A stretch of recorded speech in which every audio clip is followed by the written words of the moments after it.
नमो श्री स्वामी समर्थ। तो आज का जो विषय है वो है कि आध्यात्मिक साधना क्यों ज़रूरी है और उसका महत्व क्या है। तो क्योंकि आज की जो ये कलयुग की धारा है, हमारा जो जीवन है वो बहुत ज़्यादा व्यस्त है। पैसे कमाने से लेके जो हमारी दिनचर्या है, फिर परिवार है, सांसारिक चीज़ें हैं, बहुत सारी चीज़ों का क्या कहते हैं, पूरा संसार बैठा है इस संसार में।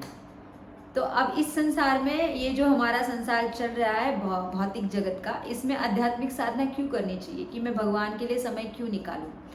तो पहले आपको ये समझना पड़ेगा कि इसका बहुत सरल उत्तर ये है पहला, कि आध्यात्मिक साधना इसलिए आपको करनी चाहिए क्योंकि आप मरने वाले हैं, आपके पास मृत्यु है, आपने जन्म लिया है, आप मृत्यु को प्राप्त होने वाले हैं, तो आप मरने वाले हैं, इसके लिए आपको आध्यात्मिक साधना करनी ज़रूरी ही है। तो अब जो ये बात आती है कि हमारी ये जो दिनचर्या है इतनी व्यस्त है, इसमें मैं भगवान के लिए समय क्यों निकालूं, या फिर क्या होता है अगर मैं 2 सेकंड ही पैर पड़ के चला जाऊं। तो नहीं, ऐसा नहीं होता है। आध्यात्म का अर्थ होता है कि अधिक आत्मिक। अधिक आत्मिक का मतलब है आपकी जो अंदर की यात्रा है, आपके आत्मा की जो यात्रा है, आपकी जो अंदरूनी यात्रा है, उसकी जो जर्नी है, उसकी जो यात्रा है वो है आध्यात्मिक। तो इसका मतलब है कि पूरा आपका ध्यान अंदर होना चाहिए। तो ये बहुत ज़्यादा ज़रूरी है क्योंकि आज आज के इस जगत में मैं समझ रही हूँ कि उसके लिए समय निकालना बहुत ही मुश्किल बात है, ये भी उतना ही सत्य है।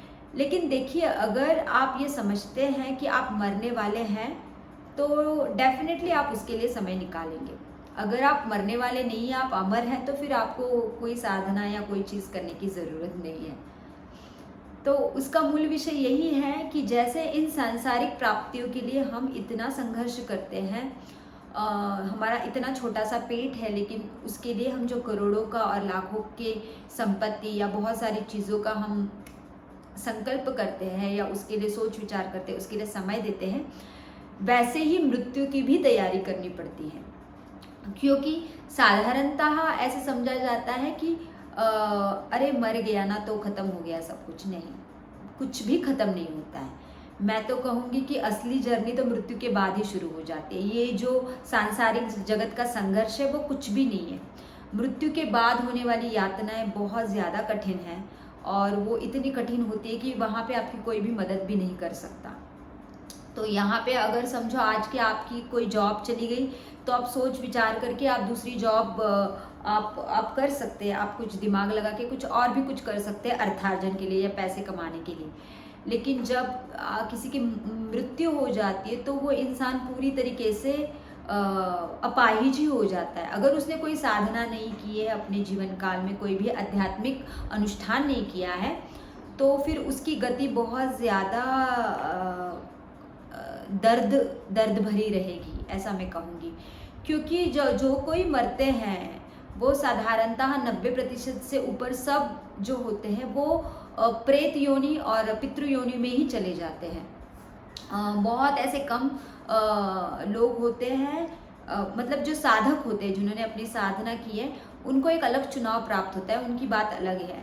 लेकिन जिन्होंने कोई भी साधना नहीं की अपनी ज़िंदगी में, और वो साधारणतः बस उन्होंने अपनी पूरी ज़िंदगी पैसे कमाना और अपने सांसारिक चीज़ों में लगा दिया अपना पूरा तन मन, तो उनके लिए मृत्यु के बाद का जो जीवन है बहुत कठिन रहेगा, बहुत ज़्यादा कठिन रहेगा। तो इसके लिए इसी के लिए आध्यात्मिक साधना करनी बहुत ज़रूरी है। तो मुझे नहीं लगता कि अभी ये प्रश्न उठेगा कि आध्यात्मिक साधना क्यों करनी चाहिए, क्योंकि आपको मरना है तो उसकी तैयारी के लिए आपको आध्यात्मिक साधना करनी ही पड़ेगी। तो जब हम आध्यात्मिक साधना कोई भी करते हैं, आप छोटा सा चुनाव भी कोई कर सकते हैं, लेकिन जैसे ही वो साधना प्रारंभ करेंगे अपनी ज़िंदगी में, तो डेफिनेटली ऐसा नहीं कि उसमें आपको बहुत कुछ अचीव करना है, पर आपकी अंदरूनी जो आपकी जो अंदरूनी यात्रा के दरवाजे हैं वो खुलने शुरू हो जाएंगे। और जब फिर मृत्यु तक की बात आएगी तो मृत्यु के बाद का आपका आगे का सफ़र आसान रहेगा। तो इन सब चीज़ों को ध्यान में रखते हुए भक्ति भाव जो हमारे हैं हमारे अंदर भगवान के लिए, इसके लिए हमें थोड़ा समय दे के साधना, आध्यात्मिक साधना थोड़ी तो करनी ही चाहिए। इसके लिए कोई ऑप्शन नहीं है एक्चुअली। और जैसे कि ये बहुत महत्वपूर्ण बात है हमारी ज़िंदगी की, क्योंकि ये शरीर हमें यहाँ पे छोड़ना है, ये मन हमें इन पंच महाभूतों में विलीन करना है। तो जो संस्कार हम हमारे साथ लेके जाएंगे वो आध्यात्मिक ही रहेंगे, वो कोई और संस्कार नहीं रहेंगे जो हमें आगे की गति दे सके। तो अगर हमें आगे की गति प्राप्त करनी है, हमें मुक्त होना है, मुक्ति की बात तो बहुत बड़ी बात है, उसके लिए ही समाधि और निर्वाण ये सब शब्दों का इस्तेमाल होता है। बहुत सारे योगी हैं, साधक है, उनका वो लक्ष्य रहता है, क्योंकि वो बात ऐसी रहती है कि जब महासमाधि आप लेते हैं तो ना आपका जन्म होगा ना मृत्यु होगा, आप पूरी तरीके से स्वतंत्र हो जाएंगे। तो वो आपकी पूरी आत्मा की स्वतंत्रता हो जाती है।